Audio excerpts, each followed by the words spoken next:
Le soleil était bas dans le ciel, sa lumière ardente s'était estompée derrière les toits déchiquetés et en ruine des projets de Détroit, ne laissant derrière elle qu'une teinte cuivrée envoûtante qui teintait les nuages. Marcus était assis sur les marches de son immeuble, immobile, une clé toujours fermement serrée dans sa main.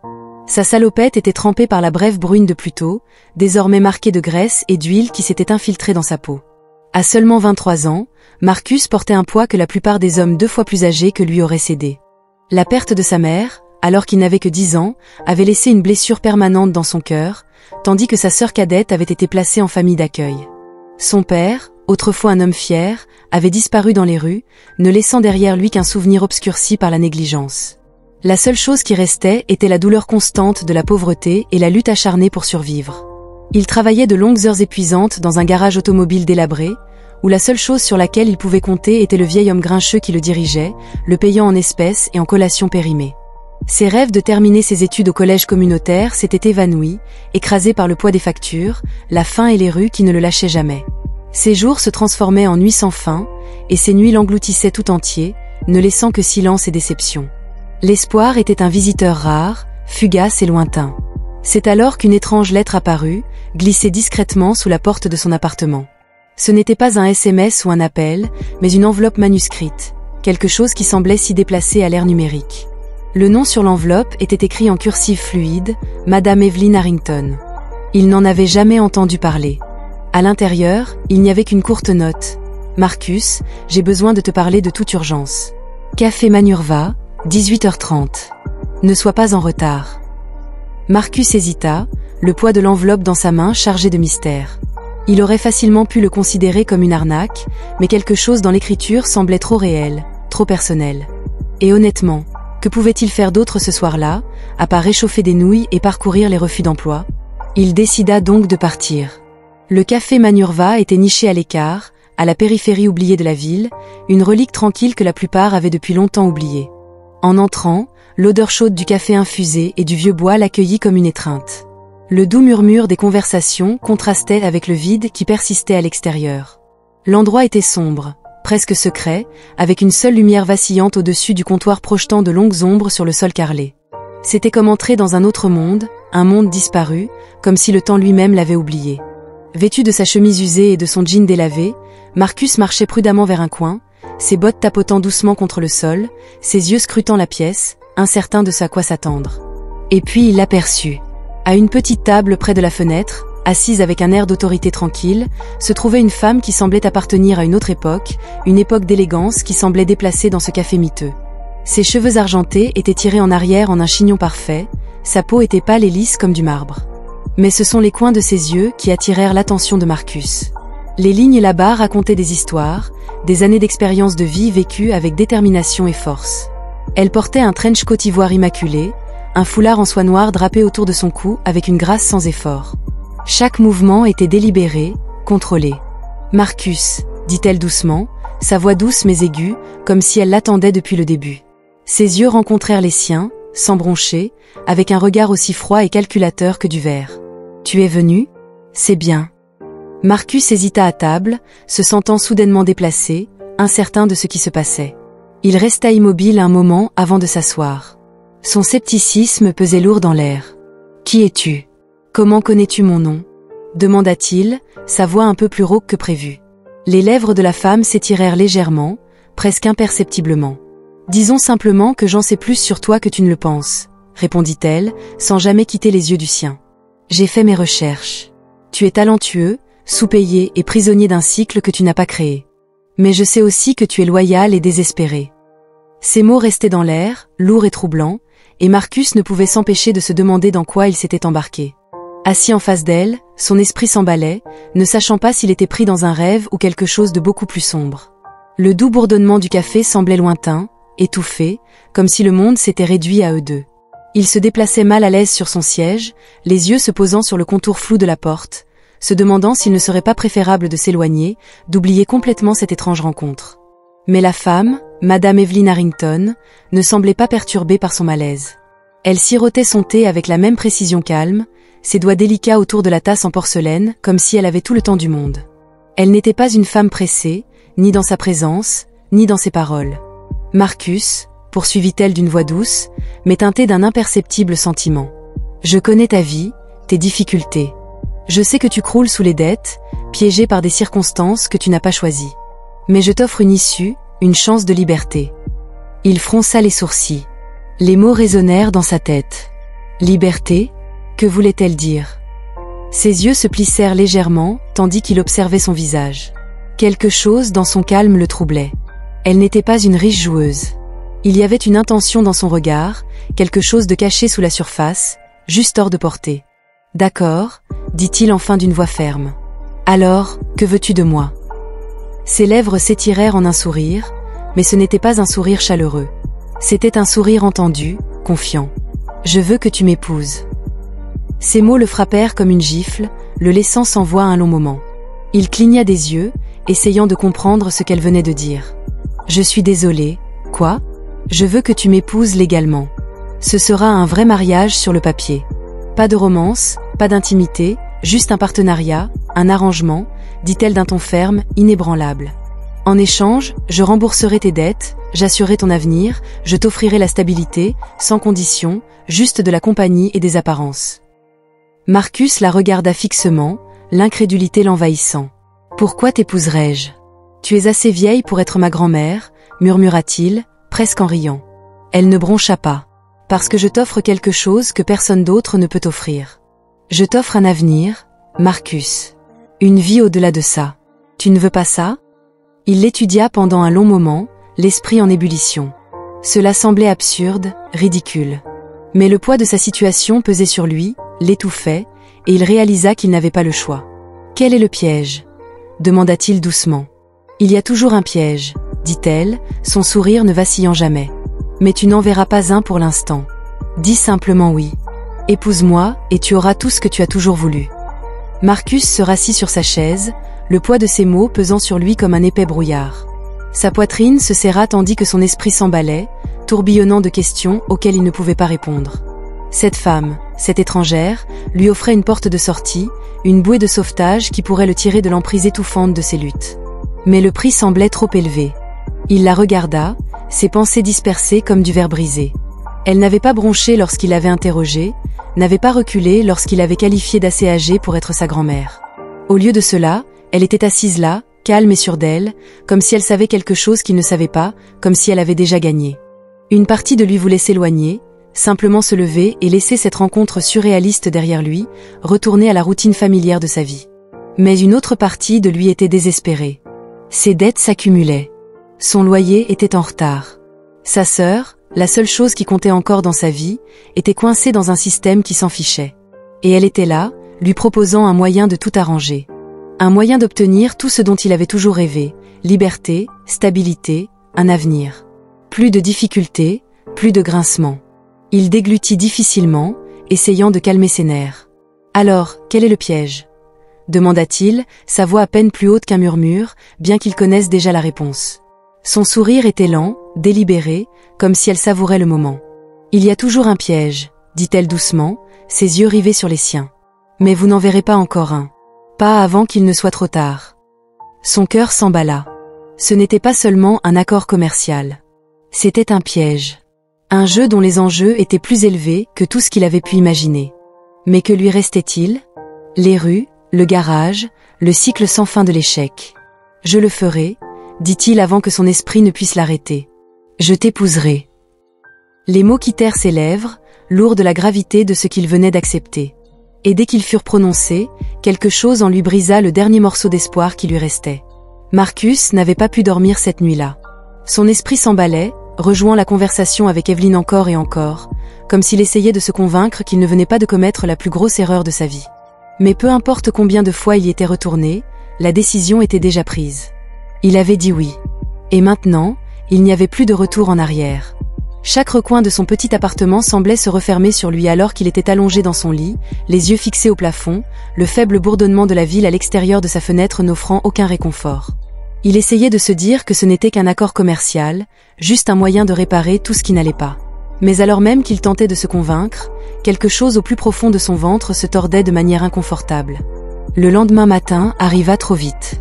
La lumière du jour se glissait à travers les stores, projetant de longues ombres à travers la pièce. Marcus se leva, vêtu de ses plus beaux vêtements, ce qui ne représentait pas grand-chose. Une paire de jeans froissés et une chemise délavée. C'était mal, comme s'il portait la vie de quelqu'un d'autre. Il se regarda dans le miroir, reconnaissant à peine l'homme qui le fixait. Était-ce vraiment ce qu'il était devenu? Quelqu'un qui ferait n'importe quoi pour échapper à l'emprise suffocante de son passé? Une voiture noire vint le chercher plus tard dans la journée. Le chauffeur, un homme en costume qui ne parlait jamais, ne lui jeta même pas un regard. Le silence dans la voiture était assourdissant, rompu seulement par le faible bourdonnement du moteur alors qu'il traversait les rues, passant devant les bâtiments familiers et en ruine de Détroit. La ville qu'il avait toujours connue s'éloignait lentement derrière lui, englouti par le trottoir lisse qui les conduisait de plus en plus loin de tout ce qu'il avait jamais connu. Alors qu'il conduisait, Marcus ne pouvait se débarrasser du sentiment qu'il se dirigeait vers quelque chose de bien plus sombre que ce qu'il avait prévu. Le manoir qui l'attendait n'était pas seulement une maison. C'était une forteresse, une structure imposante qui semblait se dresser au-dessus de lui comme si elle le mettait au défi de se retourner et de courir. Mais il ne le fit pas. Il ne pouvait pas. Car derrière cette porte imposante, derrière ces hauts murs de pierre, se trouvait la promesse de quelque chose dont il n'avait jamais rêvé. Un avenir, de la stabilité, de la paix. Ou du moins, c'était ce qu'il pensait. Les portes en fer noir s'ouvrirent lentement, gémissant comme si elles n'avaient pas été touchées depuis des années. Le cœur de Marcus s'emballa, tandis qu'il regardait la ville qu'il avait connue toute sa vie disparaître dans le rétroviseur. La voiture avançait lentement, le bruit des pneus craquant sur le chemin de gravier résonnant dans l'air immobile. Le manoir qui se dressait devant lui ne ressemblait en rien au bâtiment délabré auquel il était habitué. Ce n'était pas seulement une maison. C'était un monde à part entière, un royaume opulent et silencieux qui semblait épargné par le temps. Des murs de briques rouges s'élevaient devant lui, ornés de piliers de pierre blanche qui se dressaient comme d'anciennes sentinelles gardant un empire oublié. Le lierre serpentait sur les côtés, enveloppant le bâtiment d'une étreinte verte, et les fenêtres brillaient comme des secrets, reflétant le ciel pâle au-dessus. C'était comme s'il était entré dans une histoire qui appartenait à quelqu'un d'autre, quelqu'un avec un pouvoir et des privilèges au-delà de sa compréhension. Alors que la voiture s'était arrêtée devant l'entrée, Marcus avait été frappé par un souffle coupé. L'endroit était à la fois magnifique et terrifiant. Le domaine s'étendait à perte de vue, chaque recoin étant plus imposant que le précédent. En sortant de la voiture, le chauffeur n'avait prononcé aucun mot, se contentant d'ouvrir la porte du manoir et de faire signe à Marcus de le suivre. Chaque pas lui semblait lourd, comme si le sol sous ses pieds se dérobait, l'incitant à faire demi-tour. Pourtant, il n'avait pas cédé. À l'intérieur, l'air était imprégné d'une odeur de bois poli mêlée à quelque chose de plus ancien, une essence persistante, semblable à de la poussière sur des livres oubliés. Les murs étaient ornés de portraits d'ancêtres au visage sévère, leurs yeux suivant Marcus alors qu'il s'enfonçait dans la vaste entrée. Le silence était assourdissant, seulement troublé par le bruit de ses pas résonnant dans l'immense salle. Il n'y avait ni voix, ni bavardage, juste un silence creux, presque suffocant, d'une maison qui avait depuis longtemps oublié ce qu'était un foyer. Bienvenue. La voix d'Evelyn avait résonné, douce et froide, tranchant le silence comme une lame. Elle se tenait en haut d'un grand escalier, ses yeux le scrutant avec une intensité qui lui avait donné un frisson dans le dos. C'était ici que sa nouvelle vie commençait. Mais alors que Marcus avançait dans le manoir, un sentiment de malaise l'avait envahi, comme s'il était tombé dans un piège dont il ne pouvait s'échapper. Le mariage s'était déroulé dans le calme, une cérémonie privée dans le vaste jardin du manoir Harrington. Il n'y avait pas d'invités, pas d'amis, pas de famille, juste Evelyn, Marcus, un avocat et 2 témoins qui semblaient à peine vivants, leur visage inexpressif comme s'ils avaient été payés pour être là, signés et restés silencieux. L'air était lourd, chargé du parfum des roses en fleurs qui semblaient se moquer de l'étrange vide du moment. Le ciel au-dessus était d'une douce nuance de bleu, mais les nuages étaient bas, comme si les cieux eux-mêmes retenaient leur souffle, attendant que Marcus réalise l'énormité de ce qu'il faisait. Evelyn se tenait face à lui, élégante comme toujours, sa robe émeraude flottant autour d'elle comme de la soie liquide. Elle ressemblait en tout point à la femme qu'il avait accepté d'épouser, sa beauté intemporelle et sa présence imposante. Marcus, en revanche, n'était qu'une ombre à ses côtés, vêtu d'un costume noir qui semblait surgir de nulle part, taillé sur mesure pour lui comme s'il lui avait toujours appartenu. Ses mains étaient froides lorsqu'il signa les papiers. Et quand l'appareil photo captura leur image, son sourire lui parut étranger, comme s'il ne lui appartenait pas. C'était vite terminé. Trop vite. L'avocat lui avait tendu le stylo, et Marcus avait signé sa liberté d'un simple trait d'encre. Une photographie avait été prise, capturant un moment qui ressemblait à un rêve ou peut-être à un cauchemar. Evelyn leva son verre de vin et sourit. Ses yeux brillaient, vifs et connaisseurs, comme si elle venait de remporter une victoire silencieuse qu'elle seule comprenait. À la liberté, avait-elle dit, sa voix résonnant dans le silence du jardin, et aux ombres. Marcus ne savait pas quoi répondre. Ces mots ne ressemblaient pas à un toast, mais à un avertissement, à une déclaration de quelque chose de sombre et d'inévitable. Il leva son verre avec elle, le vin lui brûlant la gorge. Mais même en buvant, il ne pouvait se défaire de l'impression que ce n'était pas seulement un mariage. C'était un contrat, un lien qui allait tout changer. Si ce n'était pas pour lui, ce serait pour quelqu'un d'autre. Il ne savait pas dans quoi il venait de s'engager. Mais à mesure que le verre se vidait et que la soirée avançait, il comprit qu'il n'y avait plus de retour en arrière possible. Il était piégé, lié par un choix qu'il n'avait pas entièrement compris. Le manoir était immense, trop immense, et Marcus apprit rapidement que les pièces ressemblaient plus à des cellules de prison qu'à des lieux de confort. Il errait dans les couloirs sans fin, ses pas étouffés par les tapis moelleux. Pourtant, le silence résonnait dans son esprit comme une sonnette d'alarme. Les domestiques, bien que polis, le traitaient avec une indifférence distante, leurs yeux évitant les siens, comme s'ils savaient plus qu'ils ne le laissaient paraître. Avon, le chef, ne souriait jamais. Darius, le gouvernant, boitait dans les couloirs avec une tristesse silencieuse, le regard toujours baissé. Mitchell, le chauffeur, clignait à peine des yeux alors qu'il s'affairait, comme s'il n'était rien de plus qu'une ombre se déplaçant dans la maison. L'atmosphère était lourde, étouffante, le poids des secrets pesant sur lui. Evelyn restait aussi insaisissable que jamais, sa présence au dîner étant fugace, sa conversation clairsemée. La distance entre eux grandissait de jour en jour et Marcus se sentait de plus en plus isolé. Elle passait la plupart de son temps dans l'ailée, dans une pièce qu'il n'avait jamais vue. Même lorsqu'elle l'invitait parfois à dîner, il y avait quelque chose de troublant dans ces repas tranquilles qu'ils partageaient. Ils mangeaient ensemble, mais parlaient rarement. L'air autour d'eux semblait chargé de mots non prononcés, le silence s'étirant longuement entre chaque bouchée.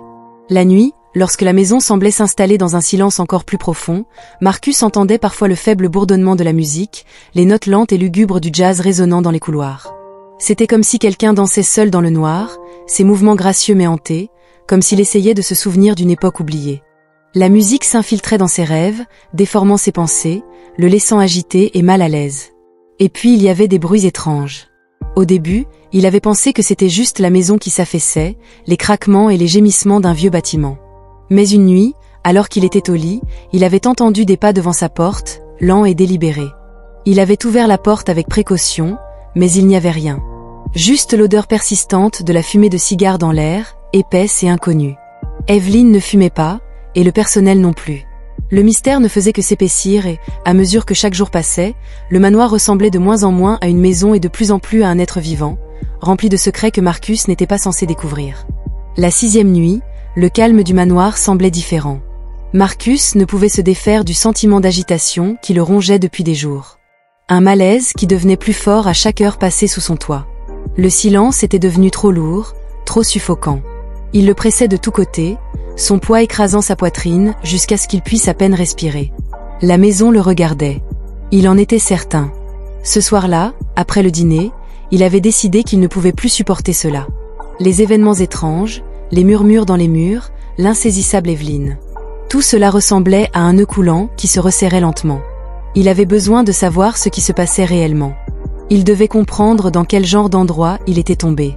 Il était bien passé minuit lorsqu'il s'était faufilé dans les couloirs, le bruit de ses pas étouffé par l'épais tapis. Son cœur battait fort dans sa poitrine, chaque battement plus puissant que le précédent, et sa peau picotait d'un mélange de peur et de curiosité. Il ne savait pas pourquoi, mais ses pieds le conduisaient vers l'ailée, vers la porte qu'Evelyn lui avait dit de ne jamais franchir, la salle de velours.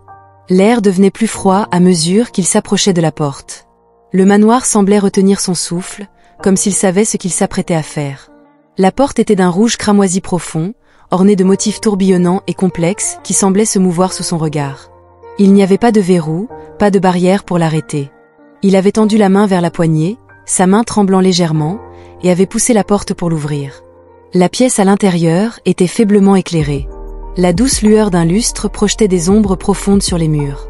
De lourds rideaux de velours pendaient autour de la pièce comme des linceuls matinaux.